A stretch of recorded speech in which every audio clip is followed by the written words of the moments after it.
पूरी घटना के बाद क्यों यहाँ वहाँ से पुलिस को और तमाम पीएसी गाड़ियों को वहाँ पर पहुँचाया गया, क्या ये इंतजाम पहले नहीं हो सकते थे? तो कई तरह के प्रशासनिक लूप होल है इसमें, जिसको लेकर हो सकता है आने वाले दिनों में 2024 का चुनाव बहुत नज़दीक है, हमें मुद्दों पे बात करना चाहिए, विकास की बात करना चाहिए, हमें एजुकेशन की बात करना चाहिए, हमें डेवलपमेंट की बात करना चाहिए। लेकिन आज भी हम बात कर रहे हैं हिंदू मुस्लिम जो मदरसा, मस्जिद और मंदिर। तो इनसे ऊपर उठकर अब हमें थोड़ा सा अपने देश को और बेहतर करने की ज़रूरत है, जो कहीं ना कहीं ये बताता है, जो आंकड़ा ये बताता है, कम से कम 100 से अधिक पुलिस वालों को इसमें जख्मी कर दिया जाता है। इसके बाद अगर देखा जाए तो ये जो उपद्रवी थे यही नहीं माने, इसके बाद इन्होंने थाने में भी आग लगा दी, इसके बाद इन्होंने जो गाड़ियाँ थी पुलिस की और तमाम लोगों की गाड़ियाँ, पत्रकारों की गाड़ियाँ, उन सब में आग लगा दी। तो एक अराजकता वाला जो माहौल था वो एक तरीके से हल्द्वानी और उसके आसपास उसका जो क्षेत्र है यहाँ पर देखने को मिला, और लगातार इसके बाद वहाँ की जो पूरी की पूरी कह सकते हैं आबादी है वो दहशत में आ गई।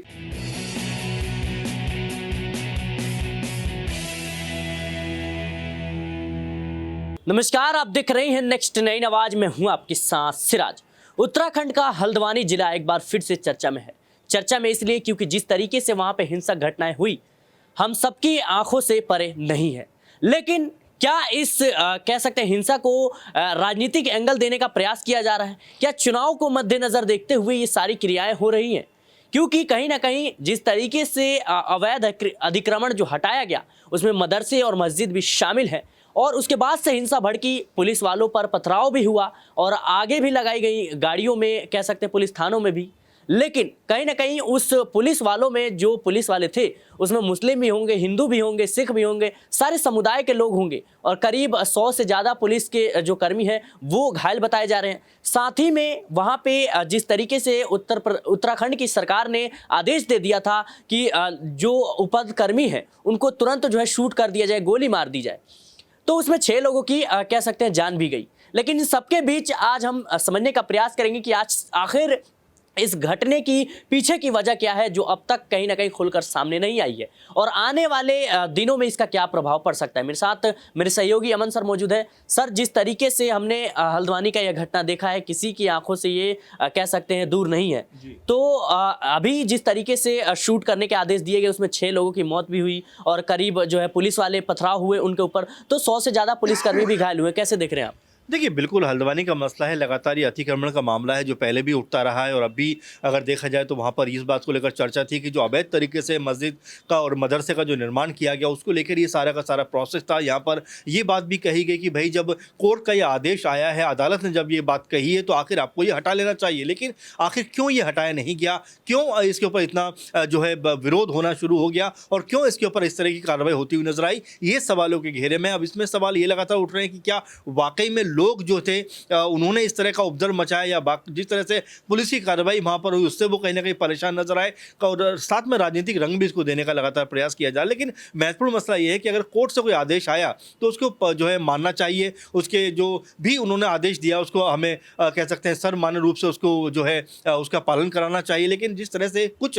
सामाजिक तत्वों ने इसके ऊपर जो कह सकते हैं पॉलिटिकल रंग देना शुरू किया, अपनी राजनीतिक रोटियां सेकने की शुरुआत की, और यहीं से पूरा मामला बिगड़ा। क्योंकि इसके बाद हमने देखा कि पुलिस वालों के ऊपर पत्थरबाजी होती है, उनको जख्मी किया जाता है, घायल किया जाता है, उनको एक तरीके से जो है उनके साथ मारपीट की जाती है, तमाम तरह से उनको घेर कर पीटने का प्रयास किया जाता है, जो कहीं ना कहीं ये बताता है, जो आंकड़ा ये बताता है, कम से कम 100 से अधिक पुलिस वालों को इसमें जख्मी कर दिया जाता है। इसके बाद अगर देखा जाए तो ये जो उपद्रवी थे यही नहीं माने, इसके बाद इन्होंने थाने में भी आग लगा दी, इसके बाद इन्होंने जो गाड़ियाँ थी पुलिस की और तमाम लोगों की गाड़ियाँ, पत्रकारों की गाड़ियाँ, उन सब में आग लगा दी। तो एक अराजकता वाला जो माहौल था वो एक तरीके से हल्द्वानी और उसके आसपास उसका जो क्षेत्र है यहाँ पर देखने को मिला, और लगातार इसके बाद वहाँ की जो पूरी की पूरी कह सकते हैं आबादी है वो दहशत में आ गई। सर, इसमें एक और सवाल उठ रहा है कि जिस तरीके से उत्तराखंड के मुख्यमंत्री पुष्कर सिंह धामी को लेकर कि जिस तरीके से वहाँ के डीएम कहते हुए नजर आती हैं कि सारी व्यवस्थाएं थी, उसकी जांच कर ली गई है, लेकिन आखिर जब जांच कर ली गई है और इतने पुख्ता इंतजाम थे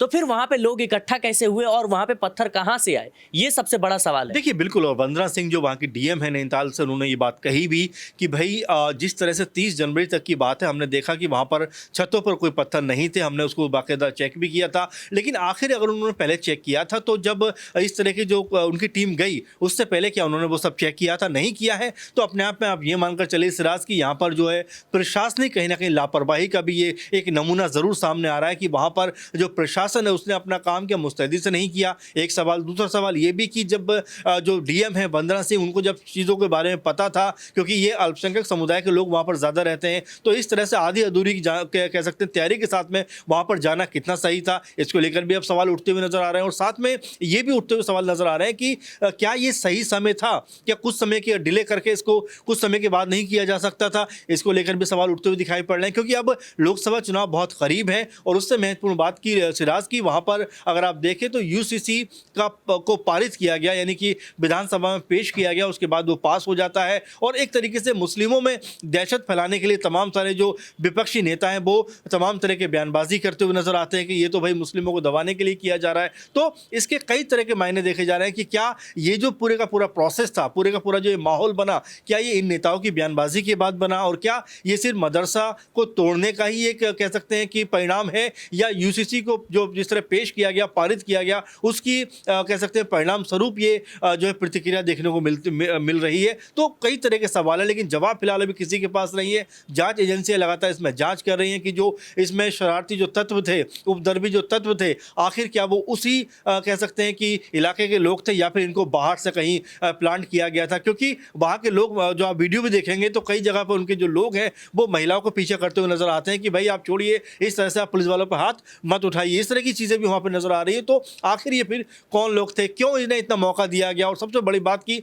आपने सही कहा कि जब भीड़ जमा होने लग गई तब आखिर प्रशासन ने अपनी जो है मुस्तैदी का परिचय क्यों नहीं दिया गया? आखिर पूरी घटना के बाद क्यों यहाँ वहाँ से पुलिस को और तमाम पीएसी गाड़ियों को वहाँ पर पहुँचाया गया? क्या ये इंतजाम पहले नहीं हो सकते थे? तो कई तरह के प्रशासनिक लूप होल है इसमें, जिसको लेकर हो सकता है आने वाले दिनों में इनको माना जा रहा है ये मामला जो है 2022 से जो है कोर्ट का आदेश आया था, उसके बाद सुप्रीम कोर्ट ने जो है 2023 जनवरी में जो है इस पर रोक लगा दी गई। लेकिन अब 14 फरवरी को अगली सुनवाई है। उससे पहले जिस तरीके से बुलडोजर गया और एक दिन पहले ठीक यूसीसी को लेकर तमाम तरह की बातें सामने आ रही थी, वहाँ पे माहौल भी काफ़ी गरमाया हुआ था। तो क्या आपको लगता नहीं कि जिस तरीके से ये माहौल बनाने की कोशिश की ये इसका परिणाम है? देखिए, बिल्कुल वही बात मैं कह रहा हूँ कि यूसीसी को लेकर जिस तरह से एक माहौल विपक्षी दलों ने बनाया कि भाई ये तो मुस्लिमों के खिलाफ है, इसमें तो ये होने वाला है, इसमें तो वो होने वाला है, और तमाम बातें उसको लेकर कहीं, तो कहीं ना कहीं वो रोष भी हमें देखने को इसमें ज़रूर पता चलता है। क्योंकि जिस लेवल पे ये आगजनी हुई है, हिंसक घटनाएं हुई हैं, हिंसक झड़पें हुई हैं, और ये जो कह सकते हैं जिस तरह की प्रतिक्रिया निकल के सामने आई है,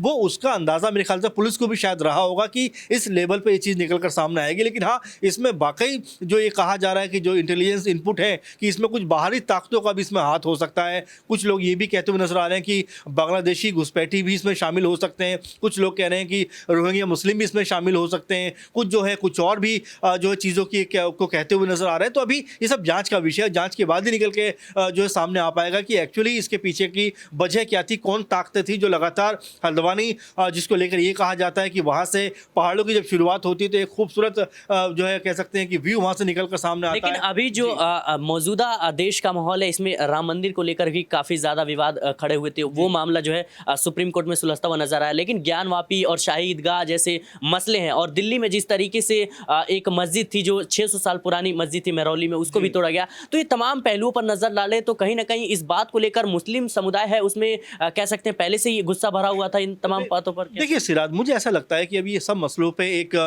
जो है बैठकर समझौता करने की ज़रूरत है। क्योंकि कब तक इन चीज़ों पर लड़ाई होती रहेगी, कब तक देश इन मुद्दों पे भटकता रहेगा, कब तक मुस्लिम नौजवान और तमाम जो और लोग हैं वो इस मामलों को लेकर कहीं ना कहीं परेशान होते हुए सड़कों पे घूमते रहेंगे। अगर ये मसले हल हो जाते हैं तो इसके बाद जो है देश में एक बेहतर माहौल बनता हुआ नज़र आ सकता है, बेहतर तरीके से डेवलपमेंट होता हुआ नज़र आ सकता है, बेहतर मुद्दों पर राजनीति होती हुई नज़र आ सकती है। तो ऐसे मुद्दों का सुलझना बहुत ज़रूरी है, क्योंकि लगातार जो राजनीतिक लोग हैं इन्हीं मुद्दों के सहारे अपनी जो पॉलिटिकल रोटियां हैं वो सेकते हुए नजर आते हैं। अब देखिए 2024 का चुनाव बहुत नज़दीक है, हमें मुद्दों पे बात करना चाहिए, विकास की बात करना चाहिए, हमें एजुकेशन की बात करना चाहिए, हमें डेवलपमेंट की बात करना चाहिए। लेकिन आज भी हम बात कर रहे हैं हिंदू मुस्लिम जो मदरसा, मस्जिद और मंदिर। तो इनसे ऊपर उठकर अब हमें थोड़ा सा अपने देश को और बेहतर करने की ज़रूरत है। और इस दिशा में जैसे सुप्रीम कोर्ट में लगातार सुनवाइयाँ हो रही हैं, हाईकोर्ट में लगातार सुनवाइयाँ हो रही हैं, वो कहीं ना कहीं ये ज़रूर मुझे लगता है तय हो जाएगा कुछ समय के के अंदर कि आखिर इन पे किसका हक है, और इसके बाद ये मुद्दे सुलझने के बाद मुझे लगता है कि बेहतर तरीके से और